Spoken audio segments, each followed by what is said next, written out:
नमस्कार मेरे नौजवान साथियों, कैसे हैं आप सब। आशा करते हैं आप सभी स्वस्थ और प्रसन्न होंगे तथा लगातार सीख रहे होंगे।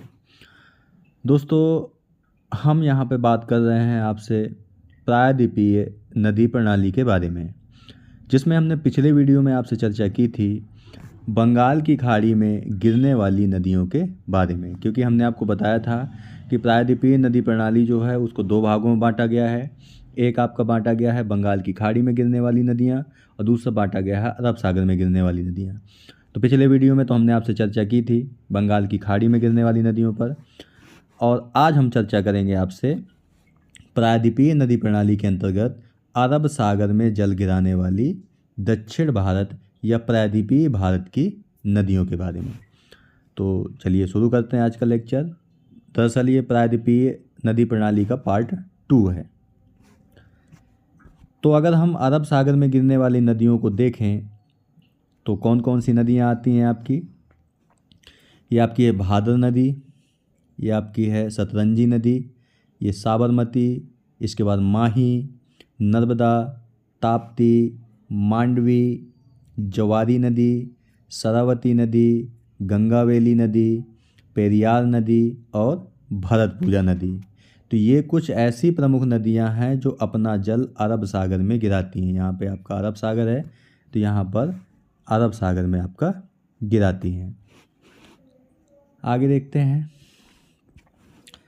अरब सागर में जल गिराने वाली दक्षिण भारत या प्रायद्वीपीय भारत की नदियों का क्रम उत्तर से दक्षिण की ओर कुछ इस प्रकार है।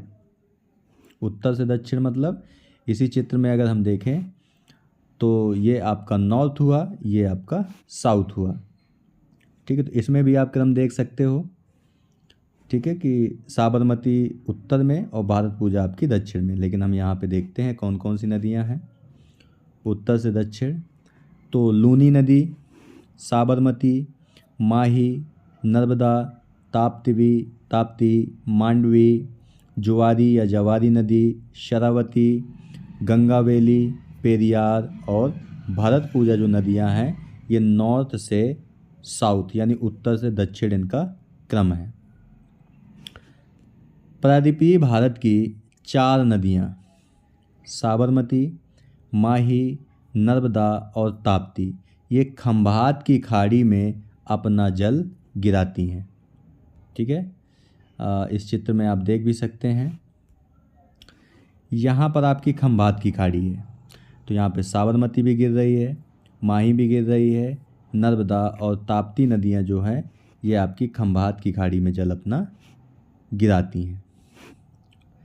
प्रायद्वीपीय भारत की लूनी नदी समुद्र तट तक नहीं पहुँच पाती।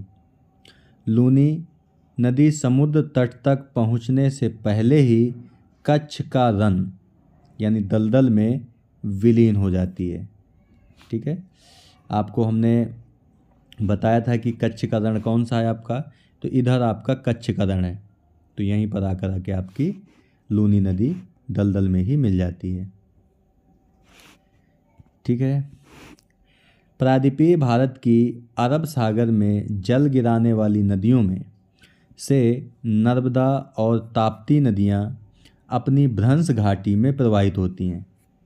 हमने आपको बताया था कि भारत में 3 नदियां हैं जो भ्रंश घाटी से प्रवाहित होती हैं। एक तो आपकी नर्मदा है और ये ताप्ती है, और ये दोनों नदियां अरब सागर में गिरती हैं। एक आपकी है दामोदर नदी जो कि आपकी बंगाल की खाड़ी में जाकर के अपना जल गिराती है। तो ये भी आपको याद रखना है।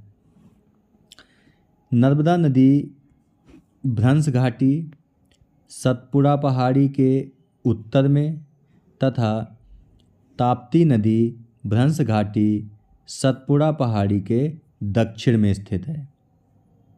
ठीक है, यानी मान लीजिए सतपुड़ा पर्वत है तो जो ताप्ती नदी की भ्रंश घाटी है वो उसके दक्षिण में है, और जो नर्मदा नदी की भ्रंश घाटी है वो सतपुड़ा के उत्तर में है।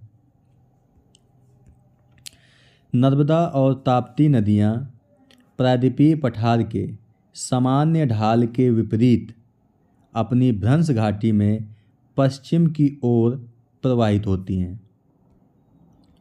ठीक है, तथा खंभात की खाड़ी में जल गिराती हैं। क्योंकि जलप्रपात तथा ताप्ती नदियों की भ्रंश घाटी का ढाल पश्चिम की ओर है। ठीक है, यानी कहने का मतलब दोस्तों है कि आपका जो प्रायद्वीपीय भारत है उसका सामान्यतः जो ढाल है वो पूर्व की तरफ है। ठीक है, लेकिन नर्मदा और जो भ्रंश घाटियाँ हैं ये अपनी भ्रंश से होते हुए ये पश्चिम में प्रवाहित होती हैं, क्योंकि घाटी जो भ्रंश घाटी का ढाल है वो पश्चिम की तरफ है। आगे है, पश्चिमी घाट से बहुत सी छोटी छोटी नदियाँ निकलकर अरब सागर में गिरती हैं।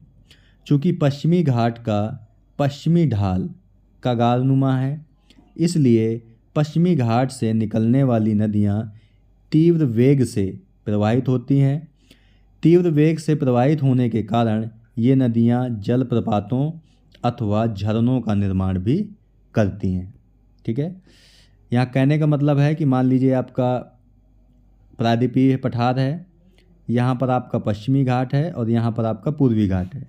तो दोस्तों जो पश्चिमी घाट की संरचना है वो कुछ इस प्रकार संरचना है। अगर और हम डिटेल से बात करें तो पश्चिमी घाट की जो संरचना है वो कुछ इस प्रकार की है। तो यदि यहाँ से नदी कोई निकलेगी तो तीव्र गति से ही आपकी नीचे की ओर आएगी। ठीक है, और तीव्र गति से जब नीचे की ओर आएगी तो जलप्रपात और झरनों का निर्माण भी करेगी। ठीक है, माही नदी कर्क रेखा को 2 बार काटती है और खंभात की खाड़ी में अपना जल गिराती है। दोस्तों आपको कमेंट बॉक्स में बताना है कि कर्क रेखा में भारत के कितने राज्य आते हैं, यानी यह रेखा कितने राज्यों से भारत में गुजरती है, ये आपको कमेंट बॉक्स में बताना है। ठीक है, और इसके अलावा आपको बताना है कि भूमध्य रेखा को 2 बार काटने वाली नदी कौन सी है और मकर रेखा को 2 बार काटने वाली नदी कौन सी है। ठीक है, ये तो कर्क रेखा को 2 बार काटने वाली नदी माही नदी है। यहाँ पर इस चित्र में भी आपको प्रायद्वीपीय नदी प्रणालियों को दिखाया गया है। ये आपकी लूनी नदी है जो कच्छ के रण में आके गिरती है। इसके अलावा ये आपकी माही नदी है। ठीक है दोस्तों, यहाँ पे जो बताया गया कि कर्क रेखा को 2 बार काटती है, तो कर्क रेखा आपकी यहाँ से गुजरती है ऐसे। तो एक बार तो यहाँ से माही नदी ने काटा इसे, एक बार दक्षिण की ओर मुड़ते हुए काटा, तो 2 बार काटती है। आगे देखते हैं, अब हम एक एक नदियों की चर्चा कर लेते हैं थोड़ा बहुत। लूनी नदी। लूनी नदी उत्तरी राजस्थान में अरावली पहाड़ी से निकलती है तथा सांभर झील से होकर गुजरती है। तो सांभर झील आपकी कहाँ पर है, तो ये राजस्थान में पड़ती है और गुजरात के कच्छ का रण यानी दलदल में विलीन हो जाती है। लूनी नदी को समुद्र तट नहीं मिलता है, यानी ये समुद्र तक नहीं पहुंचती है, अर्थात समुद्र तट तक पहुंचने से पहले ये कच्छ के रण में विलीन हो जाती है। यहाँ पे दोस्तों लूनी नदी को दिखाया गया है। लूनी नदी आपकी अरावली पर्वत पर स्थित नागा पहाड़ी तो आपकी नागालैंड में, ये नाग पहाड़ी है। ठीक है, तो अरावली पर्वत के अंतर्गत जो नाग पहाड़ी है और ये अजमेर में है, यहीं से आपकी लूनी नदी निकलती है और ये प्रवाहित होते हुए आपका कच्छ के रण में मिल जाती है। इसकी सहायक नदियां हैं जैसे आपकी सरस्वती, इसके अलावा जोजड़ी नदी। ठीक है, इसके अलावा आपकी ये पाली नदी है, जलौर नदी है आपकी, जलौर नदी की सहायक नदी खारी नदी है, सागी नदी। ठीक है, तो ये है आपका दोस्तों, यहाँ पे बताया गया है कि जो बॉन्डी नदी है आपकी इसे हम रासायनिक नदी के नाम से भी जानते हैं, तो ये भी आपको याद रखना है। ठीक है, आगे देखते हैं। इसके बाद अगली नदी है आपकी साबरमती। गुजरात की राजधानी गांधीनगर तथा गुजरात का सबसे बड़ा शहर अहमदाबाद साबरमती के तट पर ही स्थित है। साबरमती नदी राजस्थान के उदयपुर ज़िले में मेवाड़ से निकलती है और खंभात की खाड़ी में अपना जल गिराती है। इस चित्र में दोस्तों साबरमती के प्रवाह को दिखाया गया है। ये आपका उदयपुर है। यहाँ से आपकी उदयपुर में एक झील है, देवर झील। कौन सी झील है? देवर झील। तो यहीं से ये निकलती है और प्रवाहित होते हुए आपकी ये खंभात की खाड़ी में जाकर के मिल जाती है। इसकी कुछ सहायक नदियां हैं, जैसे कि आपकी है सेई नदी, ठीक है। इसके अलावा आपकी है ओकल नदी, ठीक है, खारी नदी।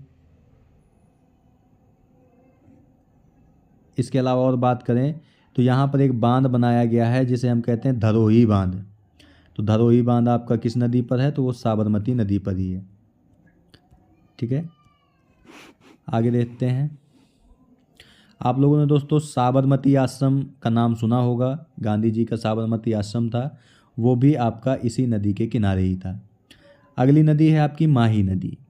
माही नदी मध्य प्रदेश में विंध्य पर्वत से निकलती है और खंभात की खाड़ी में अपना जल गिराती है।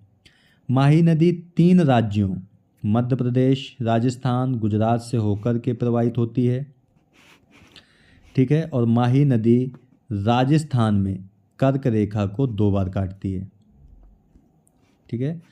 इस चित्र में आपको नर्मदा नदी का प्रवाह दिखाया गया है। तो नर्मदा नदी विंध्याचल पर्वत श्रेणी के अंतर्गत मेहर झील से निकलती है एमपी में और प्रवाहित होते हुए ये आकर के आपकी खंभात की खाड़ी में गिर जाती है। इसके अलावा कुछ और भी जानकारियां हैं आपकी दी गई हैं। इसकी सहायक नदियां हैं, जैसे कि इरू नदी, सोम नदी। देखिए दोस्तों, सोन नदी आपकी अलग है, यहाँ पे आपको बताया गया है सोम नदी, ठीक है। सोम नदी, मोरेन नदी, भादर नदी, ठीक है। अगर बांध की बात करें हम तो कडाना बांध किस नदी पर है? तो भादर नदी पर है, ठीक है। इसके अलावा कागदी पिकअप बांध, ये भी आपका माही नदी पर ही है। इसके अलावा माही बजाज सागर बांध, यह तो भी आपका माही नदी पर ही है, ठीक है। सहायक नदी और है इसकी, जैसे एक चाप नदी है, आनस नदी है, और आनस की सहायक नदी है हरण नदी। तो ये भी आपको याद रखना है। बिडेश्वर धाम आपका माही नदी के किनारे ही है। इसके बाद आगे है, अगली नदी है आपकी नर्मदा नदी। नर्मदा नदी अरब सागर में जल गिराने वाली प्रायद्वीपीय भारत की नदियों में सबसे लंबी नदी है, ठीक है। नर्मदा नदी गोदावरी नदी और कृष्णा नदी के बाद प्रायद्वीपीय भारत की तीसरी सबसे लंबी नदी है, ठीक है। और यहाँ पे अगर हम बताएं कि प्रायद्वीपीय भारत की सबसे लंबी नदी कौन सी है, तो वो गोदावरी है। लेकिन अरब सागर में गिराने वाली जो लंबी नदी है वो नर्मदा नदी है। नर्मदा नदी मैकाल पहाड़ी पर स्थित अमरकंटक चोटी से निकलकर पश्चिम में अपनी भ्रंश घाटी में प्रवाहित होती है और भड़ोच या भरूच के पास अपना मुहाना बनाती है। मध्य प्रदेश का शहर जबलपुर और गुजरात का शहर भड़ौच ये नर्मदा नदी के तट पर ही स्थित हैं। तो कौन कौन से शहर नर्मदा नदी के तट पर हैं? जबलपुर और भड़ौच। नर्मदा नदी 3 राज्यों से मध्य प्रदेश, महाराष्ट्र और गुजरात से होकर प्रवाहित होती है। नर्मदा नदी की सर्वाधिक लंबाई मध्य प्रदेश राज्य में है। नर्मदा नदी जबलपुर के पास भेड़ा घाट पर संगमरमर की चट्टानों में एक भव्य और सुंदर जलप्रपात बनाती है, जिसे हम धुआंधार जलप्रपात या कपिलधारा जलप्रपात कहते हैं। तो ये भी आपको याद रखना है। धुआंधार जलप्रपात या कपिलधारा जलप्रपात कौन सी नदी बनाती है? तो नर्मदा नदी बनाती है। कहाँ पर? तो भेड़ा घाट में, ठीक है। इस चित्र में आपको नर्मदा नदी का प्रवाह दिखाया गया है, ठीक है। यह है आपकी अमरकंटक चोटी, यहीं पर एक नर्मदा कुंड और यहीं से ये नदी निकल रही है और प्रवाहित होते हुए ये आपकी खंभात की खाड़ी में जाकर के गिरती है या अरब सागर में जाकर के गिरती है। यहाँ पे आपका है कपिलधारा जलप्रपात और इसी को हम धुआंधार जलप्रपात भी कहते हैं, ठीक है। और ये है आपका जबलपुर, ये नर्मदा नदी के किनारे ही है, ठीक है। तो ये भी आपको याद रखना है। इसकी सहायक नदियों की बात करें तो ये है आपकी बंजर नदी, सहायक नदी है। ठीक है दोस्तों कपिल धारा जलप्रपात और धुआंधार जलप्रपात दोनों अलग अलग हैं। ठीक है, कपिल धारा जलप्रपात भी नर्मदा नदी पर है और धुआंधार जलप्रपात भी नर्मदा नदी पर ही है। तो ये भी आपको याद रखना है। ठीक है, वरना नदी इसकी सहायक नदी है, कोलार नदी, हिरण नदी इसकी सहायक नदी है। इसके अलावा दूधी नदी, शक्कर नदी, शेर नदी, तवा नदी इसकी सहायक नदियां हैं। ठीक है, एक बार एक क्वेश्चन पूछा गया था कि तवा किसकी सहायक नदी है, तो नर्मदा नदी की है। तो ये भी आपको याद रखना है। इसके अलावा दोस्तों सरदार सरोवर जो बांध है वो आपका नर्मदा नदी पर ही है। ठीक है, इसके अलावा इंदिरा सागर बांध ये भी आपका नर्मदा नदी पर ही बना हुआ है। ठीक है, तो ये भी आपको याद रखना है। इसके बाद है आपकी तापी नदी। तापी नदी महादेव पहाड़ी के समीप बैतूल पठार से निकलती है तथा सतपुड़ा पहाड़ी के दक्षिण में अपनी भ्रंश घाटी में प्रवाहित होती है और सूरत के समीप खंभात की खाड़ी में अपना जल गिराती है। नर्मदा कहाँ गिरा रही थी, तो भड़ौच के पास गिरा रही थी, और ताप्ती नदी कहाँ गिरा रही है, तो सूरत के पास गिरा रही है। ठीक है, सूरत ताप्ती नदी के मुहाने पर है जबकि भड़ौच नर्मदा नदी के मुहाने पर है। जहाँ नर्मदा भ्रंश घाटी सतपुड़ा पहाड़ी के उत्तर में स्थित है, वहीं ताप्ती नदी की भ्रंश घाटी सतपुड़ा पहाड़ी के दक्षिण में स्थित है। सतपुड़ा पहाड़ी नर्मदा तथा ताप्ती भ्रंश घाटी के मध्य स्थित एक ब्लॉक पर्वत का उदाहरण है।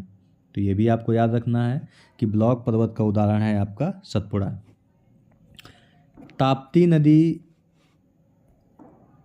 अरब सागर में जल गिराने वाली प्रायद्वीपीय भारत की नदियों में नर्मदा नदी के बाद दूसरी सबसे बड़ी नदी है। नर्मदा नदी की भांति ताप्ती नदी भी 3 राज्यों मध्य प्रदेश, महाराष्ट्र, गुजरात से होकर प्रवाहित होती है। गुजरात में उकाई और काकरापारा जल विद्युत परियोजनाएं ताप्ती नदी पर ही स्थित हैं। तो ये भी आपको याद रखना है कि उकाई और काकरापारा जल विद्युत परियोजनाएं किस नदी पर हैं, तो वो ताप्ती नदी पर हैं। दोस्तों इस चित्र में आपको ताप्ती नदी का प्रवाह मार्ग दिखाया गया है। मध्य प्रदेश में मुल्ताई नामक स्थान से निकलती है और पश्चिम की ओर प्रवाहित होते हुए ये आपकी खंभात की खाड़ी में जाकर के अपना जल गिराती है। इसकी सहायक नदियों की बात करें तो ये है आपकी सुकी नदी, आरेन नदी, अरुणावती नदी, गुमाई नदी। ठीक है, इसके अलावा है सिपना नदी, मोना नदी, गिरना नदी, बोरी नदी, पंजरा नदी। ठीक है, और अमरावती नदी, ये इसकी सहायक नदियाँ हैं। ठीक है, और इसके अलावा एक आपकी ये है पूर्णा नदी, तो ये भी आपको याद रखना है। ठीक है, आगे देखते हैं। सह्याद्री अर्थात पश्चिमी घाट से निकलकर अरब सागर में गिरने वाली नदियाँ। तो सह्याद्री अर्थात पश्चिमी घाट से निकलकर अरब सागर में गिरने वाली नदियाँ बहुत छोटी छोटी हैं। पश्चिमी घाट का पश्चिमी ढाल कगारनुमा है, जैसा कि हमने बताया कुछ इस प्रकार का ढलान है आपका, या और हम अगर बात करें अगर तो कुछ इस प्रकार का ढलान है, यानी ये आपका कगार है तो कगारनुमा ढाल है इसका होने के कारण पश्चिमी घाट में प्रवाहित होने वाली नदियां अत्यंत तीव्रगामी होती हैं। पश्चिमी घाट से निकलकर अरब सागर में जल गिराने वाली नदियों के दो स्रोत हैं। पहला है कि जून से लेकर सितंबर तक दक्षिण पश्चिम मानसून पश्चिमी घाट से टकराकर भारी वर्षा करता है, पहला है स्रोत इसका।